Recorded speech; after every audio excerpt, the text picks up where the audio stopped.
Looking at St. John's, RJ Lewis is off to a terrific start. What stands out about his play on the court? Well, their whole team stands out. I mean, RJ, Zuby, you know, the kid who transferred from Seton Hall. They have a really good team. RJ obviously can get downhill and he can make mid-range shots. He's a versatile defender and really tough kid, and so we actually recruited him some. So know all about him. A chore off the bench last, I guess, Sunday now?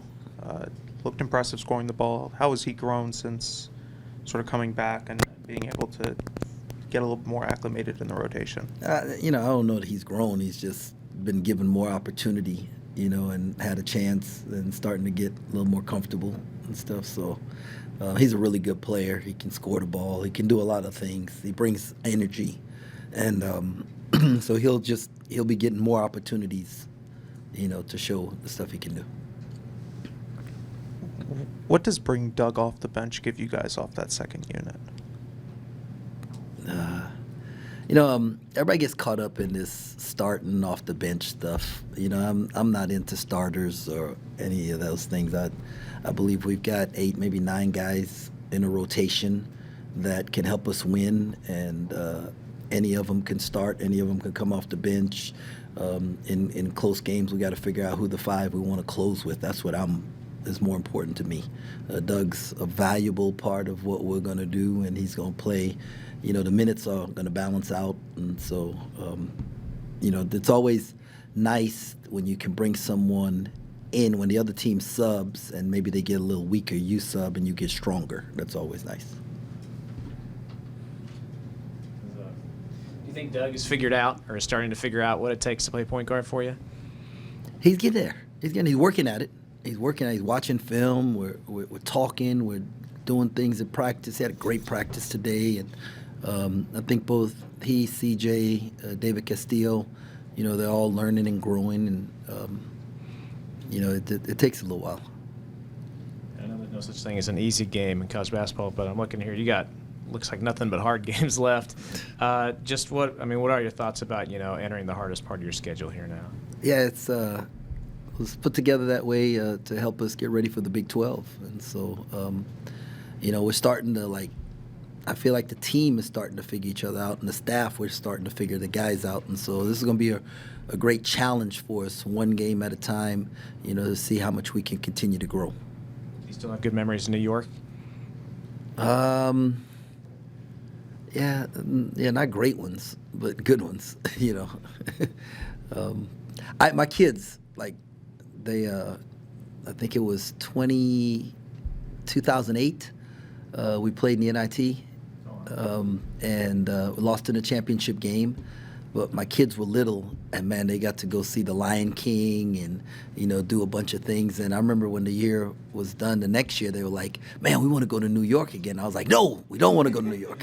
All right, we don't want to go to New York. That's not the place we want to go." And because they didn't understand it, And so, but yeah, I've had some good memories there too.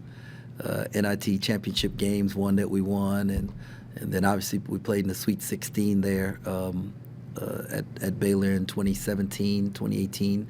Lost to South Carolina, Frank Martin's team, and then a couple of years ago, winning, beating Michigan State, and then losing to go to Final Four. So have good and bad memories up there.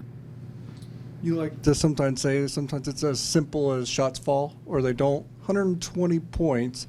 Was that just a good shooting night, or you think things are coming together for your team? Probably a little bit of both. It was definitely a really good shooting night. Like I said, I told the guys going in, we're going to shoot 35 threes, and we're going to make 15 of them, and we're going to try an offensive rebound, 10 of our 20 misses, and, they shot 40 of them, made 21, and so, yeah, but it wasn't just the shooting; it was the guys moving the ball to the right person, and then making the extra pass, and because I think 30 of our 40 baskets were assisted or something like that. So the guys did a good job passing the ball. You like to mention that you don't want to peak too soon, but with that in mind, is this team where you'd like him to be at this stage of the season? No. coaches always want them further ahead than where they're at, right? And so I'm always thinking we could be better. There's things, and so, but I think it's where they need to be at. And so it doesn't matter what I want. It's about where we need to be at and for them to grow organically at the right time together. I know when asked, Troy didn't think much of your guys' defensive effort, but you also had 16 steals. Is that more them being careless with the ball and taking advantage of it? Or, I mean, that's quite a bit. That was top 10 in school history for a game. Yeah, I felt we relaxed in the second half and allowed them to. I mean, there was one stretch there. I think they made like 5 out of 6 shots or something, and a couple of them were like some tough ones, but still, some of them were pretty easy. I think one of the fans in the stands started yelling, "Play some defense!" I mean, it was that bad. So, yeah, it wasn't a great defensive effort. Now the aggressiveness that we played with, right? We wanted to be the team with the most energy and the most passion. I thought we did that. And then, especially being in this conference, and then also who you've gotten to play in the postseason, you've gotten to face a lot of Hall of Fame coaches, some that will be Hall of Fame coaches. Do you think about that at all? Do you think about going up against a guy like Rick Pitino who has all the history and everything behind him? No, I mean, I wish Coach Pitino was playing, but he's not. He's, what I mean, like that's thing. He's got players, right? He's done a really good job of assembling a team that can emulate his personality and what he's about. And it is. Now, don't get me wrong, it's an honor, right? I was a young high school coach and bought his.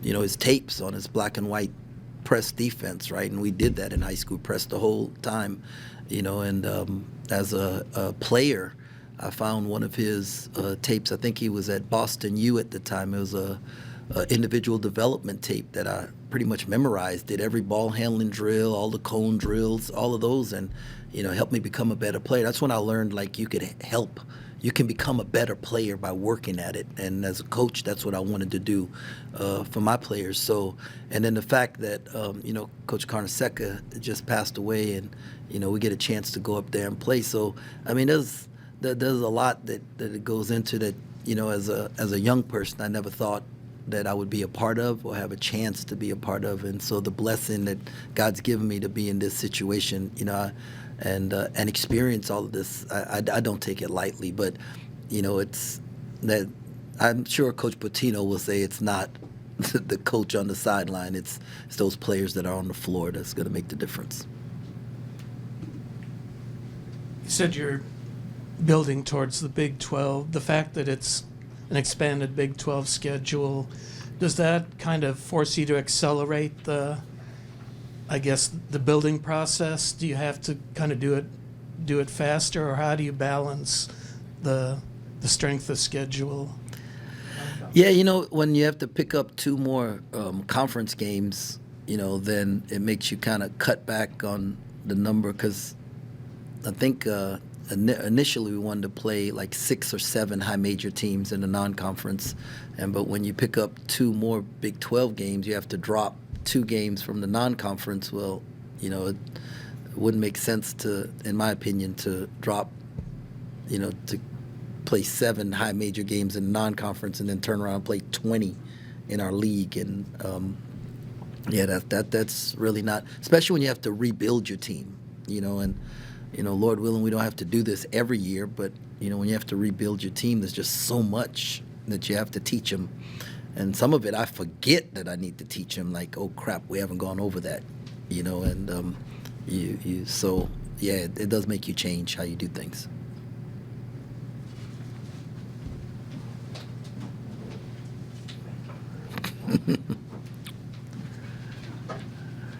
Hey, Coach, happy holidays. First question, guys just got back from St. Thomas, going out to New York City. Do you view these trips as a bonding experience for the team? And what's the balance between doing fun, like team bonding stuff, and just being strictly business? Man, that's an excellent question. And yeah, there is a lot of team building and bonding that needs to take place and can take place. And I don't think there's a chemistry or science to how you balance it, but in the islands, we made sure that we had great meals together, and that we got to go out on a catamaran together and have a good time, and then in going to New York, we're going to try and go tour the World Trade Center, that area there. I've never seen it myself, done a tour, and I'd like to do that and have the guys learn that, because you forget, like for us, guys my age, it feels like yesterday, but for our guys, some of them, I don't know if they were even born, when it took place, and so, it's current event for me, but it's history for them, and it's something that I want them to learn and experience and have an appreciation for the people who sacrificed themselves for us. And then with St. John's particularly, you already mentioned a couple of the players, but they have one of the best guard combos in the country with Kadary Richmond and Davion Smith. Are you excited for that challenge for Doug and Brendan and the other guards to get to face off against such a great guard tandem? Not just a great guard, just a team, and in a hostile environment. We're excited about this opportunity. You want to see how much we've grown, and we recruited the Smith kid some, and so I know how talented he is, and just the whole team. So we're excited about this opportunity. I really like the mindset our guys have, and how we're growing right now. So, and I mean, like as a team, you talk about their offensive rebounding. 38% of their misses, they score, and they pride themselves in turning you over and getting out in transition. They're top 8 in the country, and that they block shots at a high level. There's just a whole lot that goes into this. So. And my last question for you, at this point of the season, tail end of non-conference play, no leading scorer has emerged, but do you think that you guys even need one? Because I'd say 6 double-digit scores and 120 points is a good strategy to win. Yeah, man, I like the balance. I like the fact that we have weapons. Teams are going to take certain guys away each game. It's up to them to figure out. You can't take everything away, right? And so they're going to have to figure out who they want to take away. And I like the fact that our guys, the go-to guy is the open guy. And when you have a number of guys who can do that, for me, I think it's just more fun at the end of the game, when the game is over, that you guys want to interview different guys every game rather than the same 2 guys every game, right? I like it that way. I want 9 guys to be interviewed at some point in time during the season by Holly Rowe and the Chris Button and Kellis and you guys. That was a pretty good combination right there. You know what I mean? Like that's what you want. You want a balanced team, and you want everybody to be excited for whoever's night it is that night. Hey, Coach. It's first true road contest in New York. Do you really feel like that trip to the Virgin Islands kind of prepped your guys to be playing away from Bramlage, whether that's on the floor and in a different type of environment or off the floor too? Yeah, I hope so.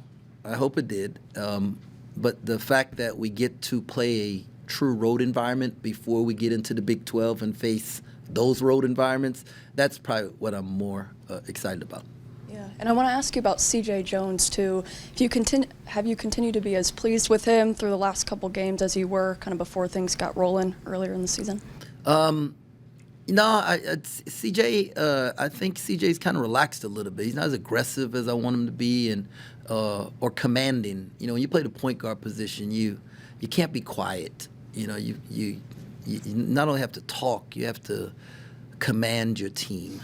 And I'd like to see CJ be more vocal and be more aggressive. And he's got this burst that he doesn't show all the time, and I want him to show that more often.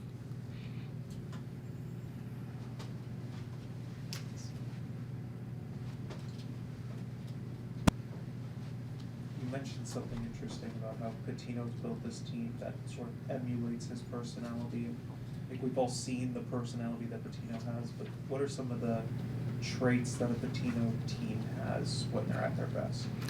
Well, they're really aggressive defensively. They pick you up full court. They try to turn you over. They guard without fouling because they want to wear you down. And one of his things was fouling negates hustle, right? So you foul, the other team gets a chance to rest, and you don't want that. You want the other team tired.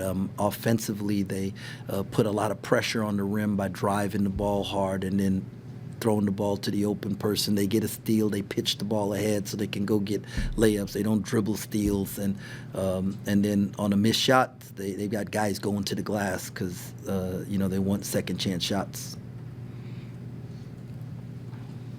I know you touched on this a little bit, but just these final 3 games before Big 12 play does hit, how important are these opportunities to learn about your team? Man, just to learn. It's important to learn, but we got to win these things, right? Like, it's real important for us to set us up going into the Big 12, and